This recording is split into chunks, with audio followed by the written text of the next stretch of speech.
Hello. Welcome to the CIA School.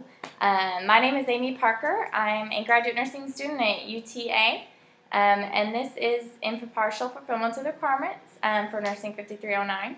And in this school, it is not the CIA school you'll be thinking of. It is critical incident analysis. And in this presentation, I'm going to discuss the novice to expert stages, and we're going to talk about, we're going to utilize critical incident analysis to learn our own journey and to examine our own journey through these stages. So according to the textbook Billings and Halstead in 2012, critical incident analysis promotes learning from experience, and it's a specific technique for reflection. It allows the students to analyze a specific incident that they experienced or maybe observed. And it can be practiced as journals, writings, discussion boards, and all of which are equally effective in learning. So I would ask you throughout, I'm going to give 3 different scenarios of critical, of incidences, experiences that maybe are similar to ones you've experienced or ones you've observed through others. And to ask you to, on the discussion board, to reflect on one of these 3 experiences in your own journey or your own observations in your own nursing practice. So my objectives for this presentation are for you to identify the 5 stages of Benner's novice to expert theory, to utilize critical incident analysis in your own nursing journey through the stages, and also to engage in self-reflection. Okay, so first things first, let's talk about the stages of Benner's novice to expert. So the novice stage is one of where nurses may have little or no experience. They use rules to help them perform their daily tasks, and their critical thinking is minimal. So these type of nurses are still developing judgment and critical thinking, and they often require assistance. Okay. And the next one is advanced beginner. And in advanced beginner, these people are still gathering experience. They're forming their own practice that will guide their actions. They're still applying knowledge. They may have the skills they need, but critical thinking still needs to be supported. And the next one is competent. So competent nurses need conscious and deliberate planning in order to plan for their day and analyze situations effectively. They're still developing priorities, but they're gaining confidence as they see similar situations coming through and are put in similar situations. Usually they've been a nurse 2 to 3 years. The next one is proficient. And proficient nurses are, they can see the situation as a whole. They're often the charge nurse or the preceptor, and they're able to prioritize effectively. And then our expert nurses are nurses that no longer need the principles or rules or tasks to guide their action. They're very intuitive. They can zero in on a problem quickly without wasting time talking about alternatives. They're often a leader in the unit's resources. They're skilled and analytical. So these are our experts. So now I'm going to pull a card out of one of these 3, and we're going to talk about the situation. I ask you to reflect on at least one of these that maybe you experienced or observed in a similar situation. So the first instance is a nurse is taking care of a patient who had a craniotomy the day before. They have an extraventricular drain in.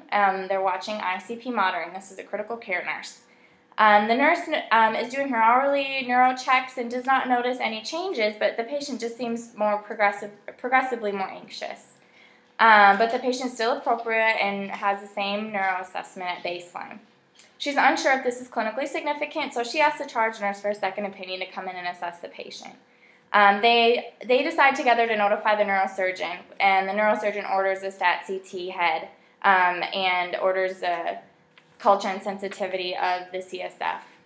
So in this situation, I would consider this particular person to be an advanced beginner, because they may have the skills to do the assessments and they're able to understand something's wrong, but they're not quite able to pinpoint it, and so they ask for a second opinion.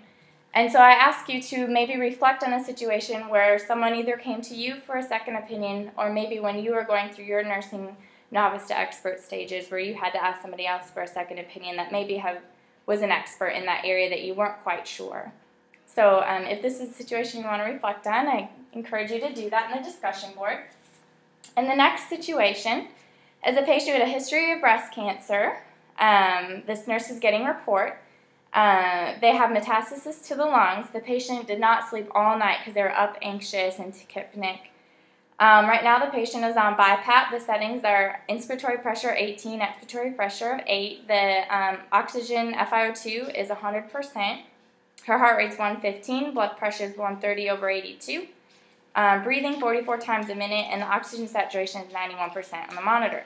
The patient's pale, fatigued, diaphoretic, and anxious. So this nurse comes in the room, and there's multiple family members in the room, and he talks to them about the plan for the day, which is the 8 o'clock meds are Protonics and multivitamin. He's going to do his assessment, give her breakfast, and after breakfast he would like to get her washed up since they didn't clean her up the night before. So the charge nurse overhears this conversation and questions his priorities. Asks him about her respiratory status because that seemed to be quite significant. And he verbalized that, well, she's statting greater than 90%. I didn't see any problem with that. So in this situation, I would consider this patient or this nurse to be a novice nurse. So in this situation, the charge nurse facilitated a conversation with the physician, the pulmonologist, and the patient and the family, who decided that the respiratory status was pretty significant, that she probably need endotracheal intubation soon. So the family decided against that. The patient didn't want that, and they ended up going home on hospice. So in that situation, the charge nurse was probably the expert and the proficient nurse, and seeing the situation as a whole and the long-term risks and benefits of the situation, where the bedside nurse unable to see that. So reflect on a time where maybe you had to step in and help a colleague out where they weren't quite able to see the clinical picture as a whole. All right, and our last one is a nurse. I guess you can't read it. A nurse is taking a report from the emergency department. The patient is a GI bleed with melena times 2 days.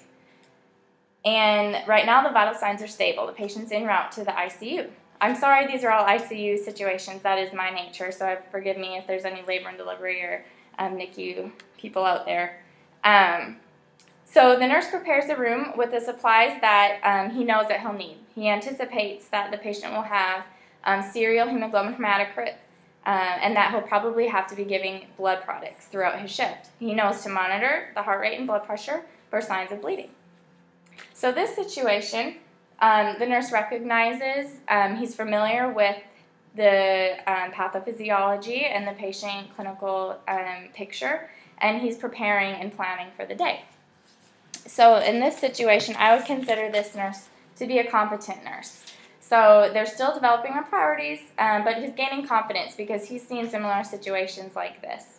So reflect, if this is the one you'd like to reflect on a situation where maybe you remember the first time you felt real confident in beginning in your nursing practice, where you were seeing similar situations and you knew what to expect and kind of what the outcome would be. Or maybe a time where you were precepting somebody throughout their stages of orientation, and then you finally saw them put the dots together and you were able to facilitate that, and just kind of reflect on those situations. Okay, well, thank you for listening. So I hope you were able to identify Benner's 5 stages of novice to expert, which is novice, advanced, beginner, competent, proficient, and expert. I hope you were able to utilize critical incident analysis and reflecting on maybe your own practice or practices that you've observed throughout your nursing career. And then I hope that you were able to engage in self-reflection and dialogue on the dashboard or in the discussion board. Thank you very much for listening, and I hope you have a great day.